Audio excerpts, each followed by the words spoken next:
Leo otra vez, 1 de Juan capítulo 2. Dice: os escribo a vosotros, hijitos, porque vuestros pecados han sido perdonados por su nombre. Os escribo a vosotros, padres, porque conocéis al que es desde el principio. Os escribo a vosotros, jóvenes, porque habéis vencido al maligno. Os escribo a vosotros, hijitos, porque habéis conocido al Padre. Os he escrito a vosotros, padres, porque habéis conocido al que es desde el principio. Os he escrito a vosotros, jóvenes, porque sois fuertes, y la palabra de Dios permanece en vosotros, y habéis vencido al maligno. Ok, quiero llamar un poquito, su atención en relación a ver el tema cualidades de un cristiano. Yo sé que todos en la vida tenemos cualidades, ya sean buenas o sean malas, pero busqué la palabra cualidad y habla de las propiedades y características que alguien debe tener. En este caso son los rasgos de una persona. Y no sé si ustedes recordarán que cuando los discípulos hablaban de Cristo, había gente que decía: estos que trastornan al mundo ya han llegado hasta acá. Y muchos de ellos se les llamaba cristianos, es decir, seguidores de Cristo. Algunos han pensado que este era un apodo, pero más que un apodo, creo que es aquello que revela a Cristo. Y nosotros como creyentes, como cristianos, también debemos tener cualidades que hagan resaltar la diferencia el uno del otro. Por eso es que muchas veces cuando estamos allá afuera, la gente confunde. Y digo confunde porque a veces nuestro comportamiento no es el adecuado o el correcto. Porque muchas veces a donde va Vicente, ahí va toda la gente, ¿no? Es decir, que hacemos lo que los demás hacen. Y hablar un poquito acerca de lo que el apóstol Juan está hablando aquí. Habla de tres grupos: aquellos que son los hijos nacidos de nuevo, aquellos que son los padres, que de alguna manera son aquellos que ya son mayores en la fe, y aquellos que son jóvenes, es decir, aquellos que son nuevos en el Evangelio. ¿Y por qué San Juan se refiere a estas cualidades que cada uno debemos de tener, no en aquel tiempo solamente, sino aún en este tiempo? Son cualidades que nosotros debemos de resaltar y que debemos de vivir cada día, cada momento. ¿Para qué? Para que nuestra vida realmente esté en función de aquello que el Señor quiere que nosotros seamos. Y voy a ir a hablar un poquito más en concreto. Miren lo que dice el versículo que acabamos de leer. Os escribo a vosotros, padres, porque conocéis al que es desde el principio. Si ustedes se dan cuenta que hay una cualidad, es decir, aquellos que han conocido al Padre. Nosotros debemos también de poder demostrarle a la gente, a la sociedad, que hemos conocido a Dios, que nuestra relación no va en una religión, sino en una relación con Dios, con el Padre, con el que creó los cielos y la tierra, con el que hizo todas las cosas. Es la relación que tú y yo debemos de tener y debemos de manifestar allá afuera al mundo, a la gente que de alguna manera no entiende, no vive esto, pero que nosotros debemos de hacer la diferencia. Creo que es importante cuando el apóstol Juan empieza a recalcarlo, empieza a enfatizarlo, empieza a decirlo. Si ustedes ven, voy a volverlo a leer. Os escribo a vosotros, padres, porque conocéis al que es desde el principio. Si está hablando ahí muy enfáticamente acerca de la relación que tienen aquellos que ya son maduros en el conocimiento de Dios, en el conocimiento que tenemos de Cristo, tanto no importando la edad espiritual. Lo importante es que todos debemos de tener ese mismo fin, ese mismo deseo de poder conocer a quién, al Señor. Y una vez que nosotros hemos estado conociendo al Señor, esto marca una diferencia, La diferencia, ¿saben cuál es? Que nosotros empezamos a pensar diferente, a hablar diferente y a actuar diferente a todos los demás. Es por eso que allá afuera muchas veces nos dicen, oye, tú eres religioso, o tú eres aleluyo, o tú eres de otra religión. ¿Por qué? Porque empezamos a manifestar en nuestras actitudes y en nuestras acciones que nosotros sí conocemos al Padre. Pero hay algo aquí que quiero mostrarles. Cuando uno de los discípulos, llamado Felipe, vino al Señor en el ministerio, cuando él estaba ministrando a la gente de acuerdo a sus necesidades, Felipe vino y dijo, Señor, muéstranos al Padre. Y entonces el Señor le dice, oye Felipe, tanto he estado con ustedes y me dices, muéstranos al Padre. Felipe, creo que en ese momento no estaba entendiendo la profundidad de la relación que debemos de tener con el Padre, que debemos de tener con Cristo. Y esto hace resaltar que muchas veces dentro del núcleo, hablando de la iglesia, hay muchos que no lo hemos entendido. Por eso nuestra profundidad o nuestra relación, nuestra intimidad con Dios no es la adecuada. No es aquella que puede hacernos a nosotros diferentes, porque no hemos estado ahí. He estado platicando con algunas personas en relación a este tema de conocer a Cristo, y me doy cuenta de que mucha gente no lee la Biblia. ¿Y cómo podemos conocer a Dios si no es a través de la lectura, pero también de la oración, que van juntas y que no se pueden separar, para poder conocer nosotros al Padre, para poder conocer al Señor, quien fundamenta, quien da realidad y solidez a toda nuestra vida cristiana, y que nos hace a nosotros estar permaneciendo? Miren, cuando Saulo también tuvo ese encuentro con el Señor, le preguntó, ¿quién eres, Señor? Que denota el deseo de poder conocer a Jesús.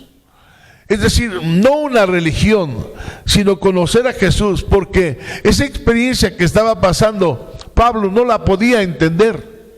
Humanamente no podía darle explicación, porque oyó una voz que le decía, Saulo, Saulo, ¿por qué me persigues? Y el Señor tuvo que decirle, yo soy Jesús a quien tú persigues. Y él tuvo que decir, ¿quién eres, Señor? Que habla precisamente de la inquietud y del deseo de alguien por conocer a Jesús. Hoy no estamos tal vez teniendo ese mismo deseo como lo tuvo Pablo o Saulo, ahora Pablo, como lo tuvo él, como lo tuvieron tantos hombres del Antiguo y del Nuevo Testamento. Es por eso que a veces nuestra vida espiritual viene en decadencia. A veces viene a nosotros trabajando todo lo desagradable, todo aquello que no es bueno, que no es correcto. La vida del creyente se desgasta muy rápidamente, se desanima por muchas y ciertas circunstancias, pero esto no debe de ser, porque cuando conocemos al Señor, nuestra vida totalmente cambia y empezamos nosotros a demostrar que realmente somos conocedores del Rey de Reyes y Señor de Señores. Ahora, miren la segunda cosa que usted puede ver ahí. Miren, véanlo. ¿Están ahí? Os escribo a vosotros, padres, porque conocéis al que es desde el principio. Miren lo que dice, os escribo a vosotros jóvenes porque habéis vencido. Ahora, otra de las virtudes o de las cualidades que debe tener el creyente es que tiene que ser vencedor. Dios no nos llamó a estar derrotados.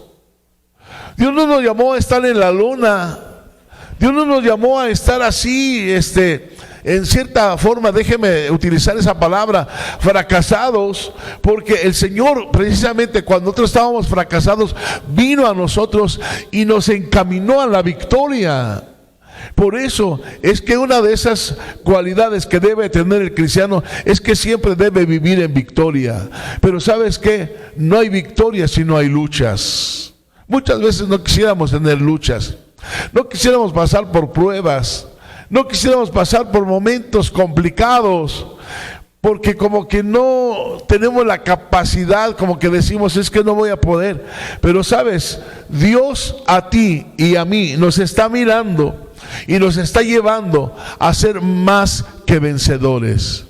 Por eso es que tú debes de tener esa virtud. Ahora, si tienes luchas, qué bueno que tienes luchas. La lucha, por ejemplo, la lucha con el mundo, la lucha que tenemos ante las tentaciones, las luchas que tenemos ante lo que el mundo nos ofrece. Son luchas, pero que somos llamados a vencerlas. Que el mundo no nos va a gobernar, que el mundo no nos va a nosotros a vencer. Cuando el Señor llamó, o Dios llamó a Josué, una de las cosas que reiteró varias ocasiones es que le dijo, óigalo, escúchenme por favor, ahí cuando menos leamos el texto que citamos al último de Josué 1:9, mira que te mando que te esfuerces y seas ¿qué? Valiente. Vean, esto el Señor lo recalcó. Porque un creyente no debe ser miedoso, no debe ser temeroso, no debe echarse para atrás.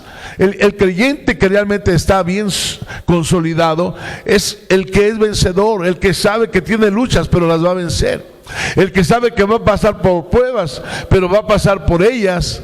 El que sabe que va a tener adversidades, pero todas ellas no son nada comparado a la victoria que Dios le ha dado. Y esto es lo que dice Juan, es lo que está recalcando Juan. Y debe ser tu prioridad, hermana, tu prioridad, hermano, el que tú puedas ser vencedor, no seas vencido de lo malo. No te dejes vencer, no te dejes detener en la carrera, en los sueños de Dios. Sigue avanzando, sigue creciendo, porque Dios para eso te llamó, para ser vencedor. Yo no creo que alguien que de alguna manera, déjeme decirlo, que está en una empresa, perdón, se deje vencer cuando realmente puede llegar al rato tal vez a ser un empresario. O aquel que está estudiando y deje de estudiar porque dice ya no hay recursos, cuando sabe que Dios le ha dicho que puede, que se puede lograr, que se puede conseguir, que puede llegar a la cúspide, escuche bien, de una carrera, porque somos más que vencedores. ¿Qué es lo que está pasando cuando la mentalidad no está así? Y en donde la mentalidad que tenemos es diferente, es ahí donde nosotros nos estamos equivocando y estamos fallando. Por eso el apóstol Pablo, hablando a los romanos, decía que nosotros debemos de ¿qué? De tener una mente totalmente renovada, que renovemos nuestra mente y de esta manera podamos nosotros ser vencedores. Cuando entendemos entonces todas estas cosas que muchas veces pasan y que muchas veces suelen venir a nosotros, no importando lo que sean, vamos a echar mano de esa victoria y vamos a lograr y conseguir seguir avanzando y nunca detenernos. El reino de los cielos se hace fuerte y solo los valientes lo arrebatan. ¿Cuántos dicen amén? Esa es una verdad, es una verdad. Pero vamos otro poquito, porque no me quiero tardar mucho. Mire lo que dice, oiga: y conocéis al que es desde el principio. Os escribo a vosotros jóvenes porque habéis vencido al maligno. Ahora dice: os escribo a vosotros hijitos porque habéis conocido al Padre. Y os he escrito a vosotros padres porque habéis conocido al que es desde el principio. Os escribo a vosotros jóvenes porque sois fuertes. ¿Porque sois qué? Fuertes. Ahora está hablando, fíjense bien, acerca de conocer, acerca de ser valientes, y ahora habla acerca de ser fuertes. Esa es una cualidad que debe tener el cristiano. El cristiano no se vence por nada, siempre debe ser fuerte, porque tenemos que aprender a fortalecernos en la vida diaria. El Pablo decía a la iglesia de Éfeso: fortaleceos en el Señor y en el poder de su fuerza. Cuando nosotros nos estamos fortaleciendo, entonces no hay absolutamente ni mundo, escúchenlo bien, ni ambiente, ni personas, ni padres que nos puedan separar de Dios, porque nosotros somos fuertes. No sé si ustedes han visto que a veces cuando una mamá o un papá deja de asistir, a veces los hijos también, o cuando alguien deja de continuar en las cosas de Dios, como parece que como nos ponemos de acuerdo todos y todos dejamos de escuchar, de asistir, de ser continuos o perseverantes. ¿Por qué? No lo entiendo. El Señor dijo: el que no dejare padre, madre, hijos, no es digno de mí. Y no porque hay que aborrecerlos, no, sino porque el Señor es la prioridad. Pero estos jóvenes que está viendo Juan, los está viendo con una fuerza tremenda, con una capacidad enorme. Ahora, ¿de qué quiero decirles? Las personas o los creyentes deben ser fuertes para vencer las malas amistades. A veces las malas amistades, ¿cómo crean influencia? Hace unos días estaba yo enviando unos mensajes. Esta persona ya no me contestó y dije: ¿y ahora qué pasa? Porque ya no me respondió los mensajes. Y me di cuenta después de que esta persona estaba haciendo cosas que no debía de hacer. Se dejó doblegar, se sintió débil ante una tentación, y es por ello que dejó de responderme. Ya no habló, ya no respondió el mensaje. ¿Por qué? Porque había dejado de ser fuerte. Nosotros no tenemos por qué dejarnos guiar o conducir o influenciar por amigos que muchas veces tengamos que no tienen nada de Dios, y que muchas veces lo hacen con el propósito de que nosotros estemos flaqueando y se rían de nosotros, porque ellos creen que si nosotros lo hacemos, ellos van a tener entonces bases para decir: ya ves, tu evangelio no es bueno. Pero nosotros tenemos que mostrarles que el Dios que tenemos es bueno, es maravilloso, y que Él nunca nos va a dejar que estemos siendo derrotados, porque somos fuertes. Dígame. Ahora bien, si esto es, entonces, ¿qué es lo que tenemos que hacer más? Mire, vayamos a la Biblia, porque la Biblia es lo más importante. Miren lo que dice: y la palabra de Dios permanece en vosotros. Es otra característica que debe tener como cualidad el creyente, que la palabra de Dios, ¿qué dice? Permanece en nosotros. A ver, ¿cuántos versículos de la Biblia tú te sabes? Puedes saberte 1, 2, 3, 5, 10, 15, 20, pero hay muchos que tienen años en la vida cristiana y no se sabe ninguno.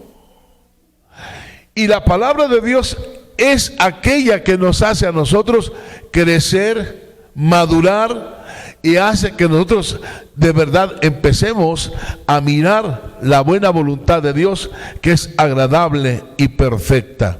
No entiendo, quiero ponerme a decir, si un joven va a la escuela y no se sabe su libro de texto, o que alguien vaya a estudiar matemáticas y no sabe matemáticas, o que alguien esté estudiando español y no sepa español, o que alguien esté estudiando historia y no sepa historia. ¿Cómo ven eso? No es correcto, porque alguien que está estudiando historia sabe historia, porque alguien que está estudiando matemáticas sabe matemáticas, sabe sumar, multiplicar, restar, sabe todo lo que es álgebra, sabe ecuaciones, sabe un montonal de cosas, ¿no? Porque está estudiando matemáticas. Ahora, el que está estudiando la Biblia, ¿qué debe de saber? ¿Qué debe de saber? A ver, pues debemos de saber la Biblia, no conocer la Biblia, conocer textos básicos en nuestra vida, pero a veces no los tenemos. Y aquí Juan está hablando acerca de esos jóvenes que son fuertes, porque también la palabra de Dios permanece en ellos. Digan amén. ¿Permanece en quién? En nosotros. En nosotros debe permanecer la palabra. Aquí debemos nosotros de tener la palabra. Y otra característica es que nosotros debemos no solamente de guardarla, sino de obedecer la palabra de Dios. Dígame. Porque podemos leerla, pero podemos desobedecerla a la misma vez. Hay que leerla y hay que ser obedientes a la palabra de Dios. Me voy a ir más rápido. Miren lo que dice: no améis al mundo ni las cosas que están en el mundo. Esa es otra característica que tienen los hijos de Dios, que no aman al mundo. Somos del mundo, pero no ¿qué? Estamos en el mundo, pero no somos del mundo. El mundo no nos debe a nosotros conquistar, no nos debe atraer. Nosotros tenemos que estar conscientes, como dijo el Señor: Padre, te pido que los guardes del mal. No te ruego que los quites del mundo. ¿Por qué? Porque están en el mundo, pero ellos no son del mundo. ¿Sí? ¿Estamos entendiendo eso? El hecho de que estemos aquí no significa que tenemos que amar al mundo, porque el que ama al mundo se constituye enemigo de Dios. Así lo dice Santiago 4, versículo 4.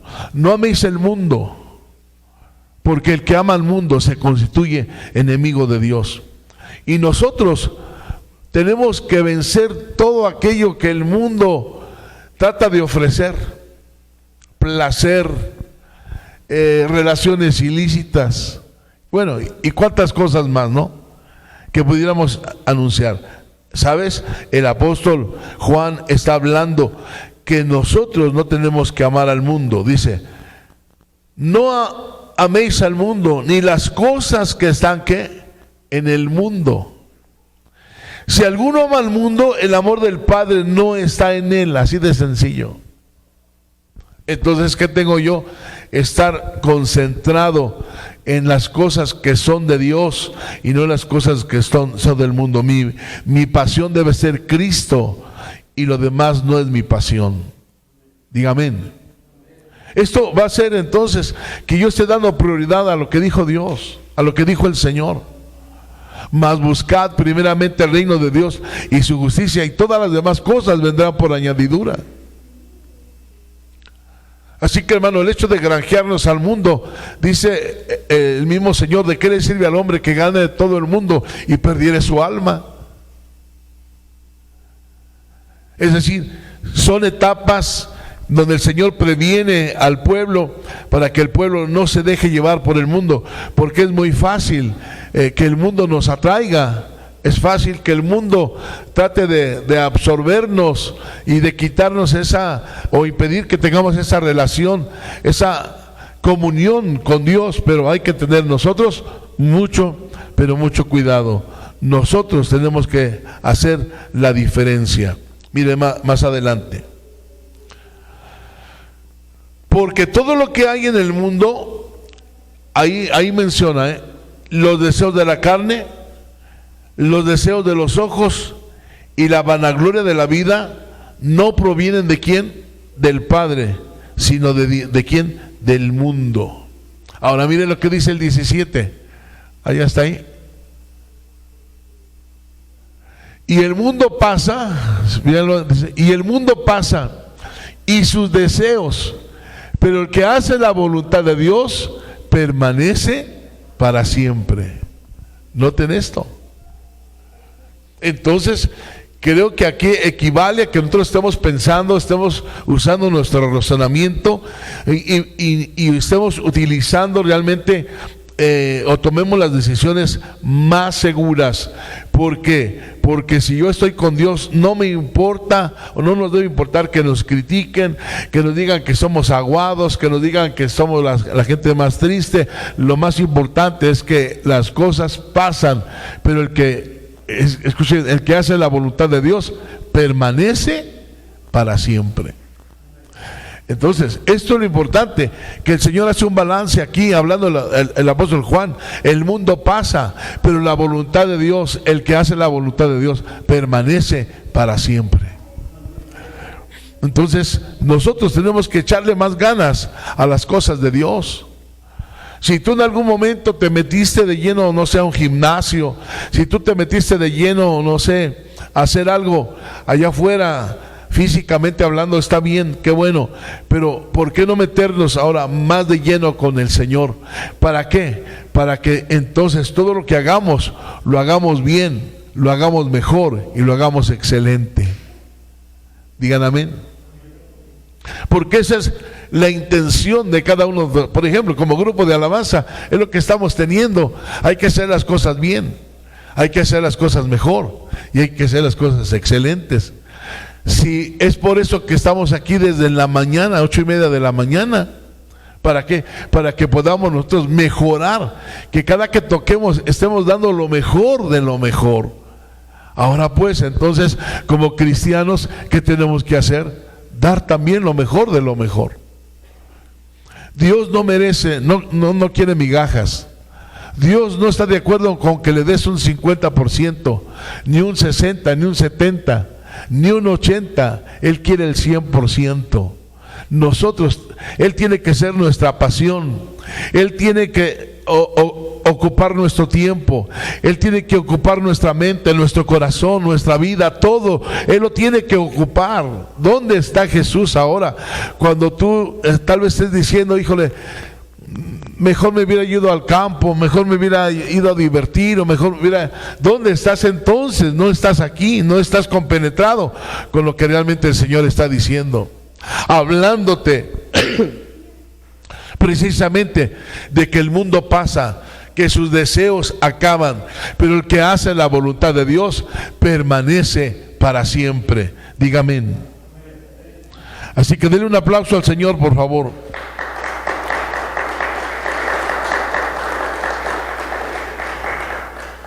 ¿Cómo necesitamos demostrarle al Señor que de verdad estamos agradecidos con lo que Él ha hecho? Porque cuando nosotros lo hacemos, el Señor también se siente agradecido. Miren, voy a terminar diciéndole lo siguiente.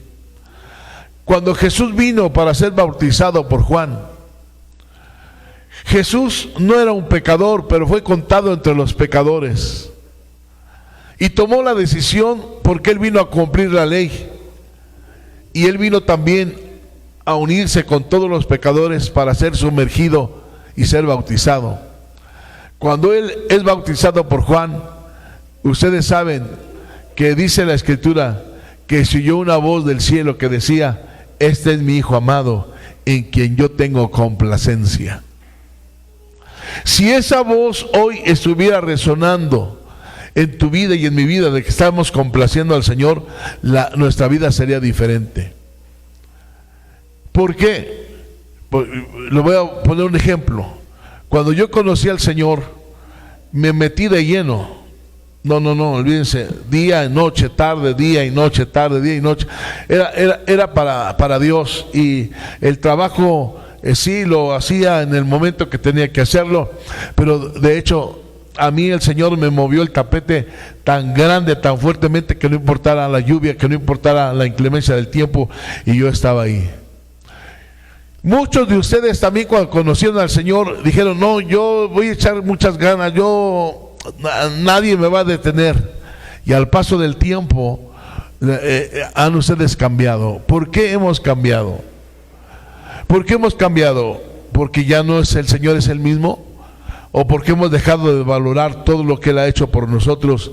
Y la única manera de poder decirlo, de corresponderle, es meternos de lleno con Él, para poder agradarlo y para poder decir: Señor, lo que tú hiciste con nosotros ha sido maravilloso.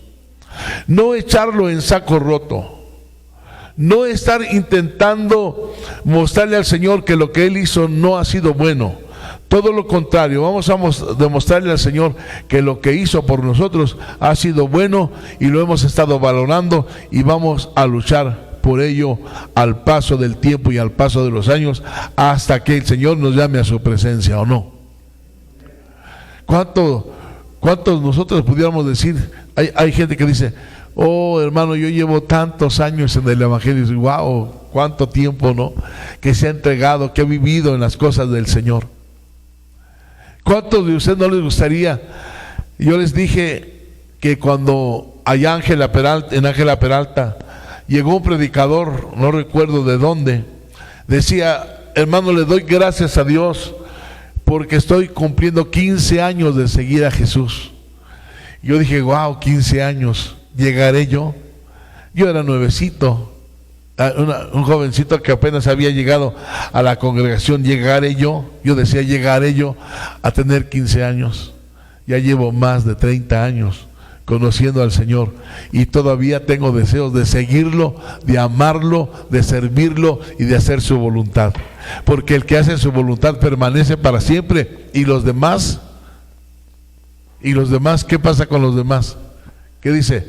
Pasan, dejan de ser lo que tienen que hacer, porque no entendieron su tiempo, porque no entendieron el plan y el proyecto de Dios. Por eso hay muchos jóvenes hoy sumidos en drogas, en ambientes equivocados, con amigos también que muchas veces, en lugar de ayudarlos, los malaconsejan. Por eso es que vemos una sociedad que hoy se está tambaleando. Miren, si ustedes ya saben, se levantó ya una guerra muy fuerte ahora con Israel. ¿Sí han escuchado de esa noticia? Los que no lo han escuchado, les comento. Israel vuelve otra vez a ser atacado, él vuelve a atacar, y ahorita se dice que hay más de 400 muertos por esa guerra que se está ocasionando allá en el oriente. Todo esto, muchas veces, la violencia, el mal carácter de la gente, suele ser porque nos hemos alejado de Dios. ¿Qué les dije la otra vez? Cuando tu mal carácter aflora, significa que tienes que ir a la presencia de Dios, porque ese mal carácter que aflora en ti es producto de que te alejaste de Dios y estás viviendo conforme tú quieres vivir y no conforme Dios quiere que estés viviendo. Porque el mal carácter lastima, porque el mal carácter ofende.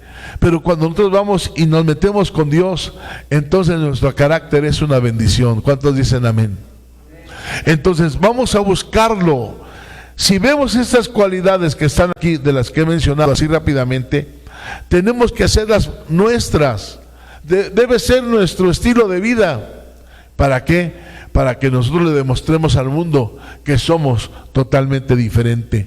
Para que le puedas demostrar al vecino, a la vecina, al amigo, a la amiga, que tú eres una persona diferente, que de verdad sí amas a Dios con todo tu corazón y con todas tus fuerzas, y que nada ni nadie te va a hacer desistir de Él porque tú lo amas. Diga amén. Entonces tenemos que hacerlo. Es el tiempo de levantarnos como iglesia y poder alcanzar a otros. Lamentablemente hoy muchos faltaron, no sé si por el frío, no sé, por cualquier cosa, pero qué bueno que tú venciste el frío, venciste la inclemencia del tiempo y estás aquí para alabar y exaltar al Rey de Reyes y Señor de Señores. Denle un aplauso, por favor, fuerte. Así que yo te invito para que te pongas de pie, por favor.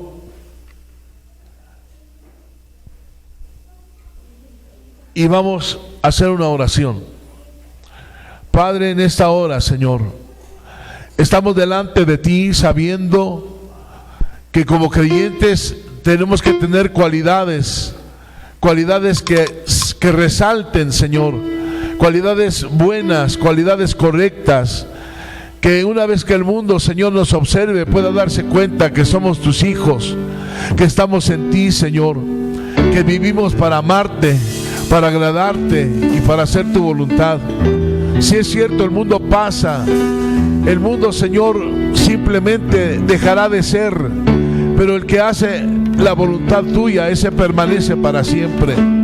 Ayúdanos a tener estas características, el estarte conociendo al Padre, el poder ser valientes, el poder ser fuertes, el poder tener la palabra siempre, Señor, presente y poderla practicar.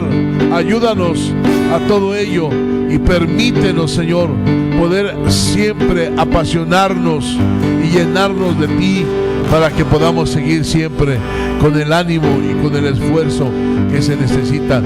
Gracias, Señor, porque estos jóvenes que están aquí no han sido no han sido llevados por el mundo, no han sido, Señor, llevados por cuestiones contrarias, sino que hoy estamos en ti, Señor, y te damos muchas gracias, porque tú eres bueno, Señor, porque tú eres maravilloso. Gracias, Señor, muchas gracias. Te honramos y te bendecimos, Señor. Gracias, Jesús. Gracias, Jesús. Muchas gracias, Señor.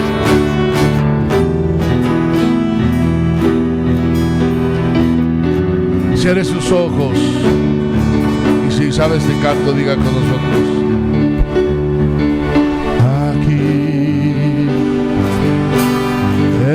estoy, yo ofrezco todo lo que soy. Aquí estoy. Sacrificio quiero ser. Toma mi ser, mi vida entrego a ti, porque tú eres mi Dios. Una ofrenda de amor seré para ti.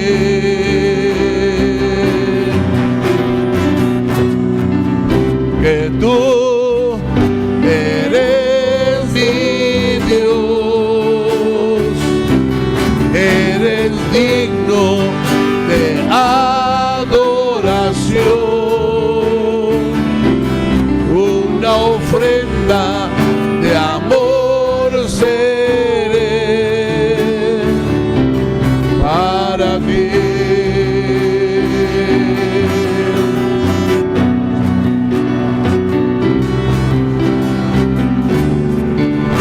Aquí estoy, le ofrezco todo lo que soy. Puedes cantarlo. Aquí estoy, un sacrificio quiero ser. Toma mi ser, mi vida entrego a ti, porque tú eres mi Dios, eres digno de adoración. Una ofrenda de amor seré para ti.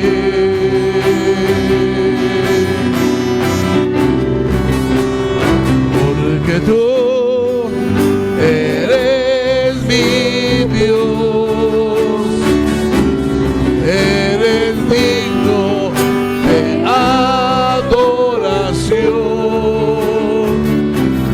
Una ofrenda de amor seré para ti, para ti.